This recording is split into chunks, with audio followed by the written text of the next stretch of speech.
संस्कारों की इस यात्रा में एक और गहरा और निर्णायक मोड़ आता है, जहां ज्ञान केवल सीखने की वस्तु नहीं बल्कि जीवन भर निभाने वाला उत्तरदायित्व बन जाता है। यही चरण है उपनयन संस्कार, जहां बालक को समाज नहीं बल्कि स्वयं की चेतना के सामने प्रस्तुत किया जाता है और उसे यह स्मरण कराया जाता है कि अब जीवन केवल अधिकारों का नहीं बल्कि कर्तव्य, संयम और आत्म अनुशासन का मार्ग है, जहां मनुष्य के जीवन में पहली बार स्वेच्छा से अनुशासन स्वीकार करने की प्रक्रिया आरंभ होती है। उपनयन का शाब्दिक अर्थ है निकट ले जाना, अर्थात बालक को बाहरी नियमों के नहीं बल्कि उसकी अपनी चेतना और विवेक के निकट ले जाना। इसी कारण इसे जन्म के बाद का दूसरा जन्म कहा गया, क्योंकि यहाँ मनुष्य शरीर से नहीं बल्कि विवेक से जन्म लेता है। जन्म के समय मनुष्य संसार में प्रवेश करता है, पर उपनयन में वह संसार को समझने और उसे देखने की जिम्मेदारी स्वयं लेता है। इस संस्कार तक बालक माता पिता, परिवार और समाज के संरक्षण में जीवन को सहज रूप से ग्रहण करता आया होता है, पर उपनयन वह क्षण है जब उससे पहली बार यह अपेक्षा की जाती है कि वह अपने विचारों, इच्छाओं और कर्मों के प्रति स्वयं उत्तरदायी बने। यहाँ से जीवन केवल प्रवाह नहीं रहता बल्कि उसमें दिशा का बोध प्रवेश करता है। यही उत्तरदायित्व आगे चलकर ब्रह्मचर्य, गृहस्थ, वानप्रस्थ और संन्यास चारों आश्रमों की आधारशिला बनता है। जनेऊ केवल धागा नहीं है बल्कि वह निरंतर स्मरण है कि जीवन अब केवल उपभोग के लिए नहीं बल्कि सजगता, अनुशासन और आत्म विकास के लिए भी है।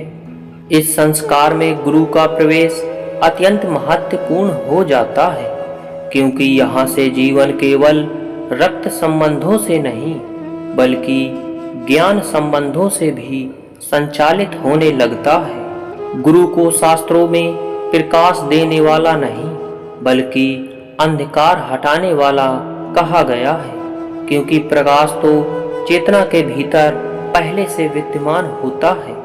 जनेऊ की 3 धाराएं ज्ञान, कर्म और संयम यह स्मरण कराती हैं कि इनमें से किसी एक के अभाव में जीवन असंतुलित हो जाता है। गायत्री मंत्र का उच्चारण भी किसी बाहरी शक्ति की नहीं बल्कि अपनी ही बुद्धि के प्रबोधन की प्रार्थना है, जहां मनुष्य पहली बार यह स्वीकार करता है कि अब उसकी चेतना, विवेक और निर्णयों का भार उसी के कंधों पर है।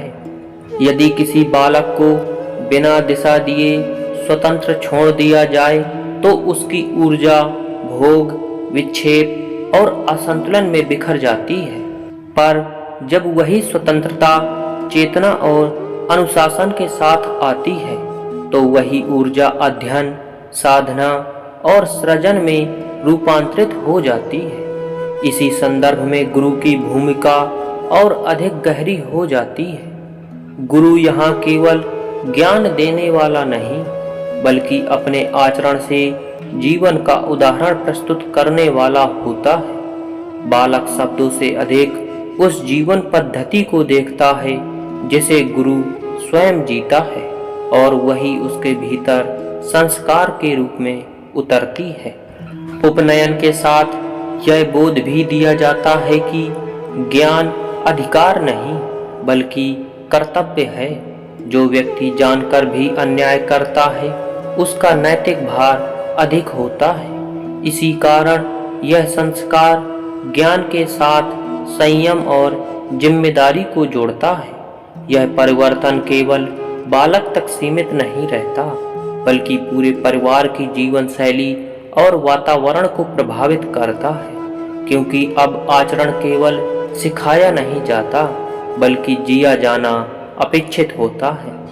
उपनयन संस्कार में यह तथ्य स्पष्ट होकर उभरता है कि यह केवल व्यक्तिगत अनुशासन, ब्रह्मचर्य या अध्ययन की तैयारी तक सीमित नहीं है, बल्कि यह चेतनात्मक परिवर्तन है जहां मनुष्य अपने जीवन को पहली बार केवल घटनाओं की श्रृंखला के रूप में नहीं, बल्कि कर्तव्य और अर्थ की यात्रा के रूप में देखने लगता है। जन्म से लेकर इस बिंदु तक जीवन अधिकांशतः प्रतिक्रियात्मक रहा होता है।